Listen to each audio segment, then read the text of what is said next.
ఏ party తక్కువ లేదు. ఇప్పుడు మీరు గమనించండి, ఇప్పుడు వైఎస్ఆర్ కాంగ్రెస్ పార్టీ ఎలా చేస్తుంది కదా, పవన్ కళ్యాణ్ ఈ రోజున మరి మేకప్ రాని ఈ విధంగా మంత్రికి సంబంధించినటువంటి హోంమంత్రి విషయంలో మరి పవన్ కళ్యాణ్ తప్పు పట్టాడుగా, గుడివాడ మాట్లాడినటువంటి మాటలున్నాయి. మరి ఇదే పవన్ కళ్యాణ్ మరి డైమండ్ రాణి అని రోజా గురించి ఎలా మాట్లాడాడు?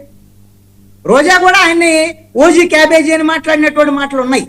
ఇప్పుడు పవన్ కళ్యాణ్ రోజా గురించే కాదు, జగన్మోహన్ రెడ్డి గురించే కాదు, వైఎస్ఆర్ కాంగ్రెస్ పార్టీ వల్ల నా కొడకల్లారా అని తిట్టినటువంటి సందర్భము, బండబూతులు తిట్టినటువంటి సందర్భం, చెప్పులు దుప్పినటువంటి సందర్భం ఇవన్నీ ఉన్నాయి. అందుకని పవన్ కళ్యాణ్ శుద్ధపూసేం కాదు. మరి చంద్రబాబు నాయుడు, నారా లోకేష్ ఏమన్నా శుద్ధపూసలా? వాళ్ళు కూడా కాదు.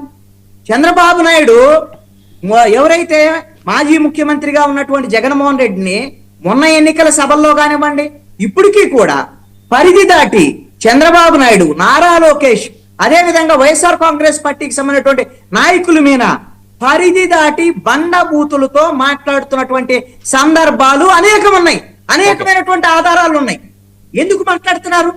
అసలు ఇప్పుడు ముఖ్యమంత్రి అయ్యారు, మీకు 164 సీట్లు వచ్చినాయి, కూటమి అధికారంలోకి వచ్చింది. ఇప్పటికీ కూడా చంద్రబాబు నాయుడు, నారా లోకేష్, పవన్ కళ్యాణ్ ఈ రోజున వైఎస్ఆర్ కాంగ్రెస్ పార్టీ గురించి మాట్లాడారు.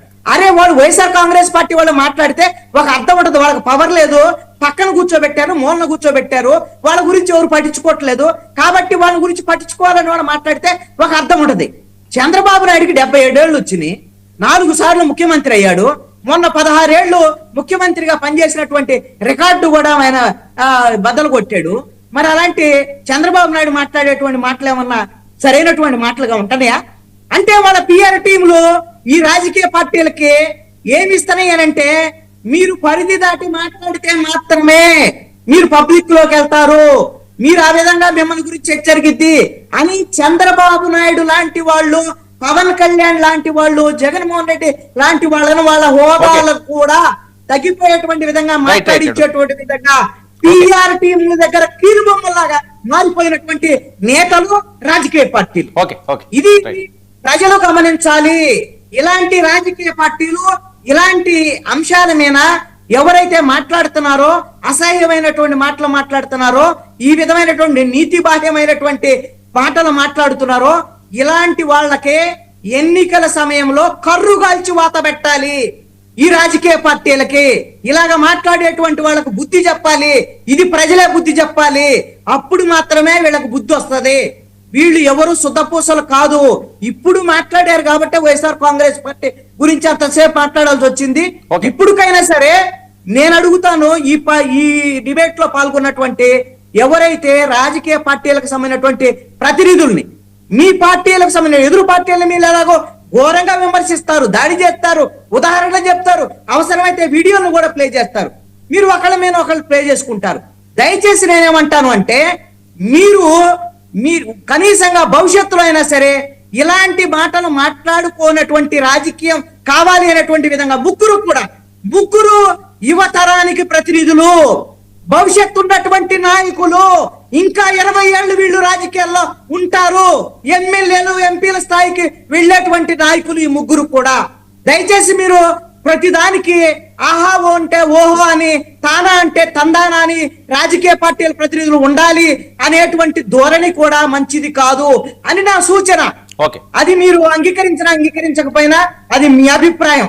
అందుకని దయచేసి రాజకీయ పార్టీలు దయచేసి మీ పద్ధతిని మార్చుకుంటే మీరే కదా ఉంది. మీరు ఒకళ్ళు ఓడిపోతే ఇంకోళ్ళు గెలుస్తారు. ఇలా తిట్టుకోకపోయినా సరే విధానపరమైనటువంటి అంశాల మీద చర్చ పెట్టండి, విధానపరమైనటువంటి అంశాల మీద మాట్లాడండి, ప్రజా సమస్యలు ఎజెండాగా మీరు విమర్శించుకోండి. దాని మీద ప్రజలు మీకు మద్దతు ఇచ్చేదానికి అవకాశం ఉంటది. అంతే తప్ప ఈ విధంగా అసహ్యమైనటువంటి మాటలు దయచేసి ఏ రాజకీయ పార్టీ మాట్లాడొద్దు అనేటువంటిది నా యొక్క సూచన. నువ్వు కృష్ణాంజనేయులు నువ్వు ఇలాంటి శుద్ధులు చెప్తావు, వర్మగా నువ్వు ఇంతే శుద్ధులు చెబుతావు అని మనల్ని తిడితే వాళ్ళు తిట్టొచ్చేమో, కానీ మేము శుద్ధులు చెప్పేటువంటి స్థానంలో ఖచ్చితంగా ఉన్నాం. మేము శుద్ధులు చెబుతాము, వింటం వినకపోవటం అనేది మీ ఇష్టం. ఇది మాత్రం నేను చెప్పదలుచుకున్నాను. Right, okay.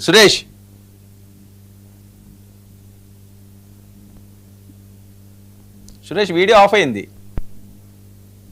ఓకే. సురేష్ ఏంటి గుడివాడ మీకు మరి అమర్నాథ్ ప్యానెల్లో గారు ఉన్న తోటి రాజకీయ పార్టీ నాయకులకు ప్రేక్షకులకు నా నమస్కారాలు.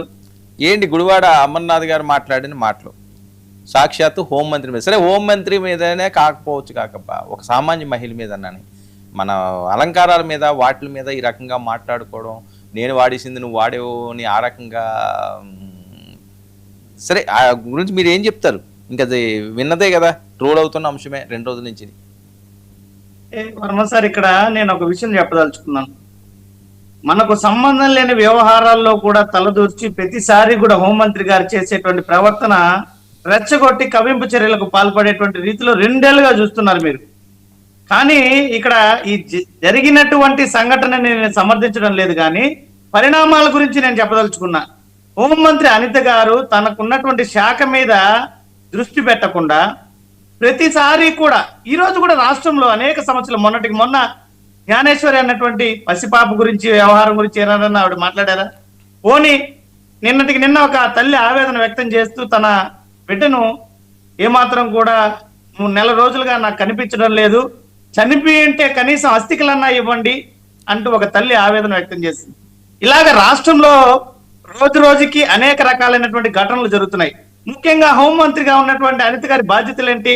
రాష్ట్రంలో శాంతి భద్రతలను గాడిలో పెట్టాలి, ఎవరికైనా అన్యాయం జరిగితే వాళ్ళ పక్షాన అండగా నిలబడాల్సినటువంటి బాధ్యత హోంమంత్రిగా అనిత గారి పైన ఉంది.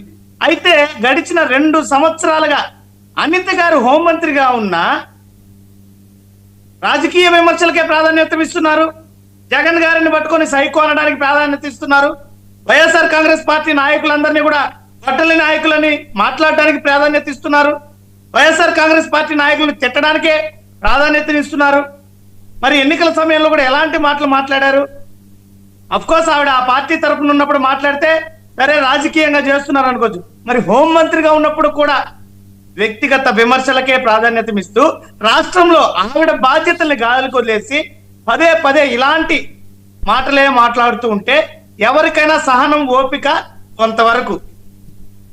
మేము భరించాం, జగన్మోహన్ రెడ్డి గారిని సైకో అంటే భరించాం, బాబాయిని గొడ్డలతో నరికి చంపించాడు అంటే భరించాం, ఆవిడేదో పక్కనున్నట్టు చూసినట్టు మాట్లాడుతూ ఉంటే భరించాం, ఇప్పటి వరకు అధికారంలో ఉంటే కూడా ఒక్క ఆధారాన్ని కూడా చూపలేకపోతూ ఉంటే ఇంకా మాట్లాడుతున్నారు. అయితే నేనేమంటానంటే చర్యకు ప్రతి చర్యగా ప్రతి కార్యక్రమము జరుగుతుంది. మనం ఒక మాట అంటే ఎదుటి వాళ్ళు 4 మాటలు అంటారు. అందుకే ఏలెత్తి ఒకరిని చూపించే ముందు మన వైపు చూపే 4 వేల గురించి కూడా ఆలోచించుకోవాల్సినటువంటి అవసరం అన్ని రాజకీయ పార్టీ నాయకులకి ఉంది. మరి గతంలో తెలుగుదేశం పార్టీ నాయకులందరూ కూడా ఏ రకంగా ఆ రోజు వైఎస్ఆర్ కాంగ్రెస్ పార్టీ అధికారంలో ఉన్నప్పుడు మంత్రి రోజా గారిని మాట్లాడినటువంటి మాటలు కానీ, విడుదల రజనీ గారిని మాట్లాడినటువంటి మాటలు కానీ, ఇవన్నీ కూడా సభ్య సమాజం చూసింది.